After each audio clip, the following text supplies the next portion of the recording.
গতকাল আমার বিয়ে হয়েছে আর আজকের দুপুরের রান্না আমার ঘাড়ে চাপিয়ে দিয়েছে। বিয়ের পরের দিনই নতুন বউ রান্না করবে আর এটাই এ বাড়ির নিয়ম।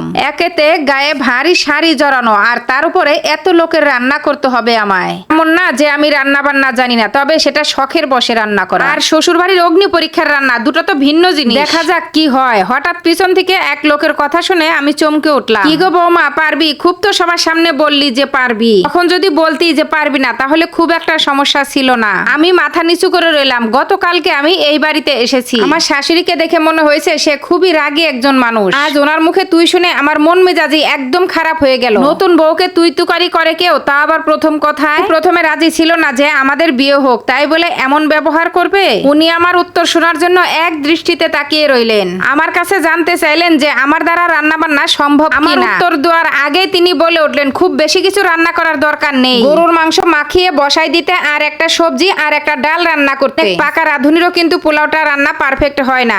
তুমি মনোযোগ দিয়ে পোলাওটা রান্না করো তো। আমি ঠিক আছে বলে মাথা নাড়ালাম। আমার শাশুড়ি রান্নাঘরতে চলে যাওয়ার সময় আমার চাচি শাশুড়ি পিছন থেকে ডেকে বলে, আরে কাকে রান্নাঘরে দেখলাম? বউয়ের জন্য রান্নাঘরে পা পড়লো তোমার ভাবি? কয়েক বছর ধরে তো রান্নাই করো না। বউকে সাহায্য করার জন্য রান্নাঘরে গেলাম। যদি বউকে সাহায্যই করো তাহলে রান্না করতে দিলে কেন? নিয়ম তো মানা হলো না। আমরা যেদিন প্রথম এই বাড়িতে বউ হয়ে এসেছি আমরা কি রান্না করিনি? এই নিয়ে আপত্তি করলেন ছোট চাচি শাশুড়ি। শাশুড়ি রেগে গিয়ে বললেন, কি বলবি বল? আমি তো চা চাইতে আইছিলাম রান্নাঘরে, কিভাবে চা বানাই ওইটা দেখার জন্য। এখন তোরা কি আমাকে নজরদারি করতেছিস? আমাকে নজরে রাখতেছিস? কি কথা বলতেছিস? মারে ছাড়া একলা কি করে সব কাজ করবি? বিয়ের আগে কি কেউ এত কাজ একসাথে করেছে?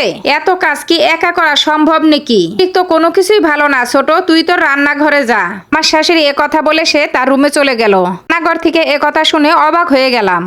মুখে এ কথা শুনে আমি তো অবাক হয়ে গেলাম। একটু আগে তুই ডাক শুনে আমি তো অনেক বিরক্ত হয়ে গেছিলাম। উনি আমাকে সাহায্য করার জন্য কিভাবে কথা বলতেছেন। কি অদ্ভুত মানুষের মন। বুঝতে পারলাম ওনার নিচু স্বরে কথা বলার কারণ। আমার শাশুড়ির কথায় বুঝে গেল আমার চাচি শাশুড়ি ওনার কথায় সন্তুষ্ট হলেন না।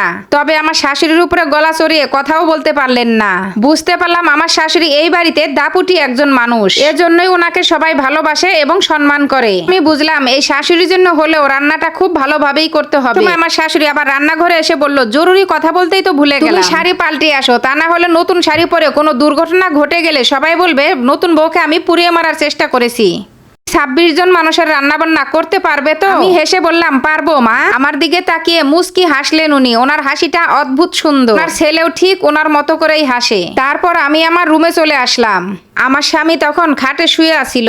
আদুরে গলায় জিজ্ঞাসা করলো আমার মাথা ব্যথা কমেছে কিনা। রাতের বেলা আমার প্রচন্ড মাথা ব্যথা করতেছিল। আমার স্বামী তখন বলল, সহজ কোনো আইটেম রান্না করতে। ভালো লাগা ছুঁয়ে গেল আমার স্বামীর এই কথাটা শুনে। আমার জন্য চিন্তা করতেছে এটাই অনেক। এমন সময় আমার শাশুড়ি মায়ের কথা মনে পড়লো। ওনার সব ভালো গুণ হয়তো ওনার ছেলেই পেয়েছে। 3 পিস পরে আমি আবার রান্নার কাজে নেমে পড়লাম। এটা খুব সহজে হলেও কিন্তু রান্নাটা খুব সহজে হলো না। সিদ্ধ হয়েছে কিনা দেখতে গিয়ে হাতে সেকা লাগলো। হাতে অসহ্য জ্বলনি শুরু হলো। এমন সময় আমার শাশুড়ি মা রান্নাঘরে দৌড়ে চলে আসলো। আমার শাশুড়ি মা আমাকে বললেন, একটু সাবধানে কাজকর্ম করতে পারো না? আমার হাতে মলম লাগিয়ে দিল। এরপরে রান্না বান্না সব শেষ হলে আমি ডাইনিং টেবিলে খাবার খেতে দিলাম।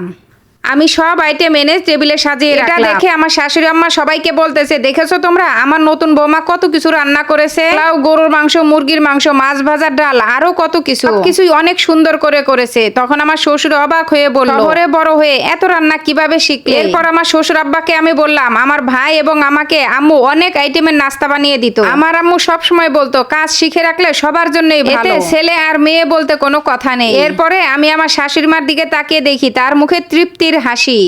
আমার স্বামীকে দেখে মনে হলো আমার স্বামীও অনেক বেশি খুশি। আমার শাশুড়ি আম্মা তখন সবার দিকে তাকিয়ে বলল, নতুন বউ আসলেই যে তার পরের দিন রান্না করতে হবে এই নিয়ম আর থাকবে না। আমার শাশুড়ি আমাকে খেতে বসতে বললেন। আমি তখন বললাম, মা আমি এখন খাবো না, আমি পরে খাবো। ঘামে ভিজা শরীর নিয়ে আমি খেতে পারবো না, আমি গোসল করে ফ্রেশ হয়ে আসি। তখন আমার শাশুড়ি আম্মা বলল, ঠিক আছে তুমি গোসল করে নাও। আমি ওয়াশরুম থেকে গোসল করে বেরিয়ে বিছানায় শুয়ে পড়লাম। সারাদিন এত কাজ করে আমার হাতে পায়ে ব্যথা হয়ে গেছে। আমার স্বামী খাবার টেবিলে বসে খেয়াল করলো যে আমি শুয়ে আছি, তাই আমাকে আর ডিস্টার্ব না করে এক প্লেট খাবার নিয়ে আসলো। কিন্তু কিছুতেই আমার তখন খেতে ইচ্ছে করলো না। তখন আমার স্বামী বলল সেও নাকি খায়। বলল তার নাকি খুব ক্ষুধা লেগেছে, আমি না খেলে সেও নাকি খাবে না। আমি উঠে বসলাম। আমার দিকে খাবারের লুকমা বাড়িয়ে দিল।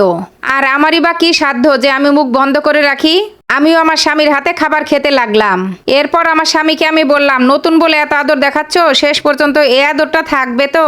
তখন আমার স্বামী মিষ্টি হেসে বলল, ইনশাল্লাহ আমরা দুজনে সারা জীবন এভাবেই থাকবো। এমন যদি ঘরের প্রতিটা বউ হয় তাহলে সংসার সুখে শান্তিতে থাকবে।